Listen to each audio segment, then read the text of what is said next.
Video में हम आपको बताएंगे कि इंटरव्यू देने से पहले आपको कौन कौन सी चीज़ें जो है वो ध्यान में रखनी चाहिए।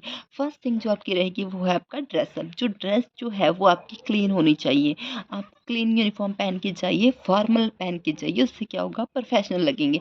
जैसे बेसिक जीन्स पैंट नॉर्मल, वो अच्छे वाले कपड़े वो पहन के जाइए। और न्यूट्रल कलर जो है वो आपको पहन के जाने हैं, ज़्यादा भड़कीले कलर जो है वो आपको नहीं पहन के जाने हैं। जो आपके हेयर है वो नीटली क्या होने चाहिए, टाइड होने चाहिए। No loose hair on face, ऐसे नहीं कि आपके मुंह पे बाल आ रहे हैं, इंटरव्यू आपका फेस अच्छे से नहीं देख पा रहा है, तो ऐसे लूज हेयर नहीं होने चाहिए। लाइट सा आपको मेकअप करके जाना है। नेल एंड हाइजीन आपको जो है मेंटेन करके जानी है। जो नेल्स हैं वो शॉर्ट रखनी है, ठीक है। उसके बाद रिवाइज करने कोर सब्जेक्ट। जैसे इंटरव्यूअर आपको क्या पूछेगा कोर सब्जेक्ट्स में, जैसे इंटरव्यूअर आपको पूछेगा बेसिक वाइटल साइंस, ये नॉर्मल ही जो है वो क्वेश्चन जो है इंटरव्यूअर वो पूछ लेता है। जैसे नॉर्मल पल्स क्या है, बीपी कितना होता है, नॉर्मल टेम्परेचर, रेस्पिरेशन, ये नॉर्मल नर्सिंग के इंटरव्यूज़ में क्वेश्चन पूछ लेते हैं। और उसके बाद 5 राइट्स ऑफ मेडिकेशन हो गया, जैसे बेड सोर हो गया, normal sugar level, haemoglobin level, normal जो है वो वैल्यूज़ वो पूछ लेती हैं। और मेडिकल कंडीशंस जैसे कि डायबिटीज मेलाइटिस हो गया, हाइपोटेंशन हो गया, हाइपरटेंशन हो गया, आईवी थेरेपी हो गया।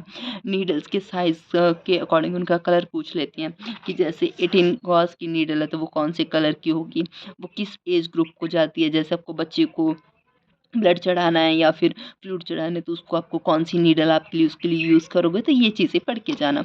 और जो है वो आपकी क्वेश्चन है जो वेरी करती हैं डिपार्टमेंट के अकॉर्डिंग। जैसे कि आप जनरल वार्ड में जा रहे हो तो उसमें आपको बेसिक मेडिकेशन के क्वेश्चन पूछेंगे, जैसे कि ये वाली मेडिकेशन किसके लिए देते हैं, अगर पेशेंट को ये हो जाए, ब्लड इन्फेक्शन हो जाए ब्लड से, तो वो आप क्या करोगे। तो वो बेसिक जो वार्ड का काम है उसके रिलेटेड क्वेश्चन पूछते हैं।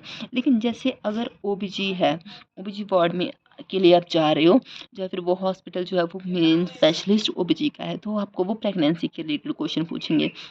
जैसे sign of pregnancy, postnatal care of mother, foetal heart rate, तो इन सब चीज़ों के बारे में है जो वो आपको पूछेंगे। और वो डिपार्टमेंट के अकॉर्डिंग आपका वेरी करता है, ठीक है। उसके बाद वो आपको पूछेंगे कि आपको कोई एक्सपीरियंस है। अगर आपको कोई एक्सपीरियंस नहीं है तो आपको ये नहीं बोलना है कि हमें कोई एक्सपीरियंस नहीं है, ये क्या होगा, आपका नेगेटिव शो करेगा। तो ऐसा बोलने की बजाय आपको बोलना है कि मैंने जो है वो इंटर्नशिप की है और इंटर्नशिप में मैंने अच्छा खासा सीखा है। इससे क्या होगा, आपके चांसेस जो हैं वो इंक्रीज़ होंगे जॉब लगने के, ठीक है। उसके बाद आपको वो पूछेंगे ज्वाइनिंग डेट कि आप कब तक ज्वाइन करके जा सकते हो। तो आपको वो है जो डिसाइड करके जाने कि हाँ सर मैं 10 को आ जाऊँगा, मैं 15 को आ जाऊँगा, तो वो आपको डिसाइड अपने ऑलरेडी करके जानी है, ठीक है। सैलरी एक्सपेक्टेशन जो है वो मैक्सिमम बतानी है। जैसे आपको 15,000 चाहिए तो आप वहाँ पे 18 बताना या फिर 20 बताना। क्यों? क्योंकि कम वो खुद ही करवा लेंगी, ठीक है? इसीलिए आपको जो है वो अपनी एक्सपेक्टेशन से थोड़ी ज़्यादा ही बतानी है। कम तो वो खुद ही कर देंगी, इसलिए आप पहले ज़्यादा ही बता के चलना। क्योंकि ये होता है ना, जैसे आपने बोले मेरी सैलरी एक्सपेक्टेशन 15,000 है और उन्होंने आपको 15,000 दे दिया, तो फिर आपको क्या होगा, वो इतनी खुशी नहीं मिलेगी। आपको वो लगेगा कि मुझे थोड़ा ज़्यादा माँग लेना चाहिए था। इसलिए आप पहले से जो है वो ज़्यादा माँग के चलना, ठीक है? और आपको पूछना है एनी बॉन्ड और एनी एग्रीमेंट। मोस्टली हॉस्पिटल्स में जो होता है वो 1 साल का एग्रीमेंट होता है कि 1 साल तक आप छोड़ नहीं सकते हो। तो वो आपको ऑलरेडी पूछ लेना है वहीं पे कि हाँ, ऐसा कुछ है? अगर आपको कुछ ऐसा है कि आपको जॉब छोड़नी पड़ सकती है, तो वो आप अपना ध्यान में रख के चलना।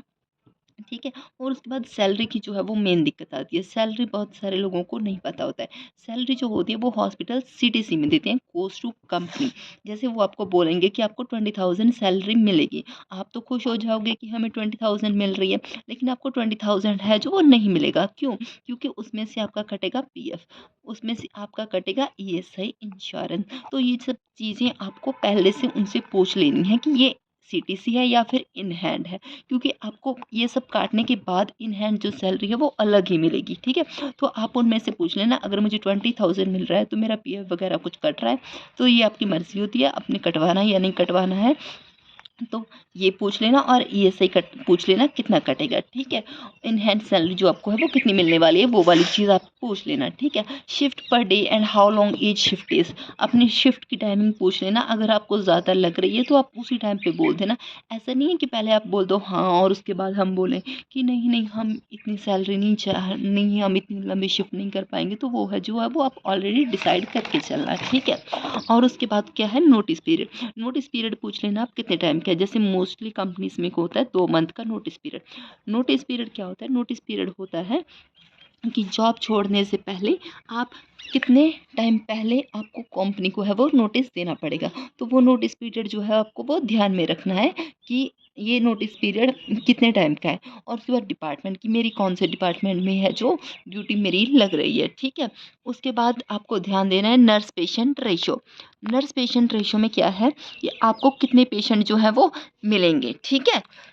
इसके बाद आपको लीव्स देखनी है, आपको कितनी लीव्स जो है वो अलाउड है पर वीक एंड पर मंथ। तो उसका आपको वो पहले से ध्यान के रखना चाहिए है कि आपको छुट्टी मिलेगी या फिर नहीं मिलेगी, ठीक है।